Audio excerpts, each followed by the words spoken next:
Thank you for this introduction, and it's a real pleasure for me to be here today. And I've been learning a lot this morning. And Nick, I've been presenting very nicely the specific effect of heat stress on the Paralympic athlete. On my side, I will talk a bit more about the countermeasure, about what can we do and how can we transfer our knowledge from able-bodied athlete to Paralympic athlete. And here we are not only talking about an event in Doha, even if you consider that it is hot this week, there is a lot of other events that are done in hot ambient conditions, and we are obviously preparing the next year Olympic and Paralympic game in Rio in 2016. But Rio might be warm and humid environment, but it's nothing exceptional. Summer Olympic, by definition, are held in the summer. And if we look at the recent history of the Olympic and Paralympic, most of them were held in quite warm ambient conditions. So, and there is also quite a lot of famous cases of heat-related events at the Olympic, both at the beginning of the Olympic 1 century ago, before the IOC merged with the IPC, as well as some more recent examples, such as in London in 2012. But there is also some example of athletes that are able to cope properly with heat stress. And this is the case, for example, here on this picture, you can see Samuel Wanjiru, who established a new Olympic record for the marathon in Beijing, and it was in a warm and humid environment. So the question is, why can some athletes cope with the heat and some others cannot? And here, what is interesting to see as well is that most of the cases that I presented on the top of the slide occur in non-warm countries. 3 of these examples are in London. And I'm sorry, but London is generally not a warm environment. And as you can see, most of these athletes are not coming neither from warm country. Rather than in Beijing, everybody expected the condition to be warm and humid. So the athlete specifically prepare for that. So my point is that actually, if you want to protect the health and performance of your athlete, you need to and you can specifically prepare for that. And this is the same thing during mass participation event. For example, last year, it was some recrimination about the organizer of the Tel Aviv Marathon. And this marathon is held in April, at the end of the winter, but it was the first hot day of the season. So none of the athletes, none of the participants were ready for the heat. So the organizer canceled the marathon, but still organized a half marathon, thinking that will be less challenging. But people who register for a half marathon are generally less prepared than the one registering for a marathon. As a consequence, one of the runners died and 20 of them were hospitalized. So some dramatic consequences of not being ready for the heat. Conversely, in the same kind of event, in another mass participation event, in another half marathon, this time held in Malaysia, in hot and humid conditions, we can see that all the runners reach some very high temperature, all of them above 39 degrees, with some above 40 and some even above 41 Celsius degree of core temperature. We are talking about rectal temperature here. But all of them finish the race asymptomatic of exertional illness. And there is numerous examples like that you can be ready, you can prepare for the heat. For example, some triathlon held in Sydney, and here is an interesting example, because they organize the same race 3 months apart. In December, so at the beginning of the summer in the Southern Hemisphere, in Sydney, and in February, 3 months later. And you can see in this example that the 2 days, they got exactly the same temperature for the race. But in December, this temperature was not a seasonal temperature. It was the first hot day of the year. And 15 athletes collapsed, and 3 of them did a severe collapse diagnosed as a heat stroke. Rather than 3 months later, on the same race, by the same temperature, but this time it was a seasonal temperature, none of the athletes collapsed. So we know that heat acclimatization is inducing numerous physiological adaptations. One of the main ones is likely an increase in sweat rate, associated to a decrease in sweat sodium concentration, allowing you to better thermoregulate without losing more electrolytes. So because you better thermoregulate, you have a decrease in skin and core temperature. You also have an increase in plasma volume that associated with a lower temperature allow to decrease the cardiovascular strain and decrease the heart rate. That allow for a thermal comfort and ultimately for a better exercise performance. But as it has been presented just before by Nick, people with spinal cord injury have a lower sweat rate, have an impaired sweat rate as compared to able-bodied athletes. And you can see that this difference is increasing when environmental temperature increase.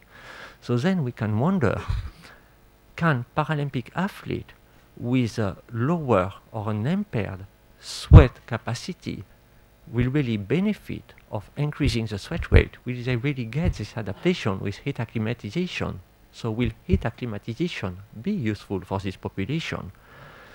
And there is, so far, to the best of my knowledge, only one study in the literature that has been looking at heat acclimation in athletes with spinal cord lesion. It was a population of only 5 Paralympic athletes that did a short-term acclimatization protocol. By that I mean 7 days of heat acclimation.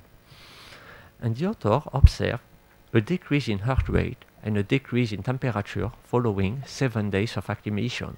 So the standard response that you will also observe in able-bodied athletes. But it was no adaptation in sweat rate. But still the conclusion is that despite the fact that no sweat response was observed, Paralympic athletes can still benefit of heat acclimatization. The second standard countermeasure that we consider, beside heat acclimatization, is generally cooling. There is 2 ways to do cooling. There is what we call the external cooling and the internal cooling.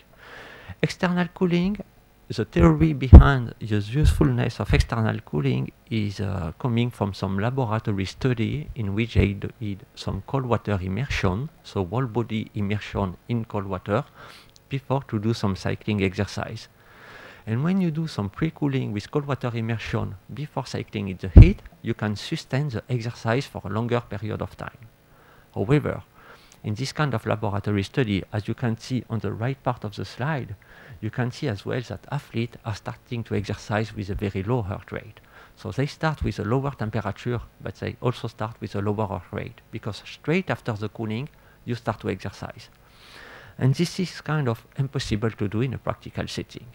When you want to do a competition, you need to warm up. And then there is a practicability question. How do you do? Will you do first the warm-up, then go for the cooling? Will you do the cooling, then the warm-up? How can you really combine the two in the real world? So then the solution is probably to do both together and to use some ice vest to minimize the increase, not really to decrease the temperature, but at least to minimize the increase in temperature while you are warming up. And there is a very good study from Nick on that, who have been using some ice vest in athletes with tetraplegia. And you can see some very, very interesting result here. And the condition control corresponds to a condition without any cooling. Then, when you use the ice vest before the time to exhaustion, you significantly increase the exercise capacity of your athlete. But if you use it during as well, then you increase even more the exercise capacity of your athlete. So some very promising result with using ice vest in a Paralympic population. And there is a very good literature review that just came out this year in 2015 about cooling athlete with a spinal cord injury. And what you can see here as well is that there is some out of the box thinking as compared to able-bodied athlete. For example, you can see one study that did some foot cooling. So it's a very original way to do cooling, something that is never done with able-bodied athlete, but that can be done with Paralympic athlete. So this review that I encourage you to go to see summarize numerous studies with cooling, and the conclusions are quite clear that wearing an ice vest during intermittent sprint exercise both reduces thermal strain and enhances performance. Second conclusion is that pre-cooling and cooling during exercise or halftime, here we are talking about team sport obviously when we talk about a halftime, may be an effective strategy, but of course every time you try to implement something, don't come in Doha and say, oh, it's hot this week, we will implement some cooling. No, you never do something new the day of the competition. If you are planning to do that in preparation of Rio, you need to start to do that in your training before that. But ice vests can be practical for pre-cooling, but not always for during cooling. For example, they can restrain your ability to move with the upper body, or they can also represent an aerodynamic disadvantage in any wheelchair race. So there is some other methods that have been developed for cooling during the event, such as using ice slurry or slushy beverage. So using ice rather than cold water is in theory more efficient based on the principle of enthalpy. When you transform a solid in a liquid, you use a lot of energy, so that will cool you down much more to transform ice from 0 to 1 degree rather than to transform cold water from 10 to 11 degrees, for example. But this technique has been criticized in able-bodied athletes, because when you ingest ice slurry or cold water, there is some receptor in your stomach that are detecting the cold water, and as a response to that, you are decreasing your sweat rate. So in able-bodied athletes, there is a kind of a trade-off between the benefits that you get from the heat sink provided by the cold fluid and the decrease in heat dissipation that you got by decreasing the sweat rate. But when we are talking about Paralympic athlete, a population in which the sweat rate is anyway decreased, is impaired, and is not the main source of heat dissipation, then I'm believing that the trade-off will be in favor of the heat sink, so that cold fluid or ice slurry might be a more interesting countermeasure for a Paralympic population than an able-bodied population. So in summary, and that will be my last slide, just to give some practical tips. Before the competition, before to go to Rio, you need to heat acclimatize. How to do that? Very simply, we generally recommend around 60 minutes of exercise a day in the same environment as competition.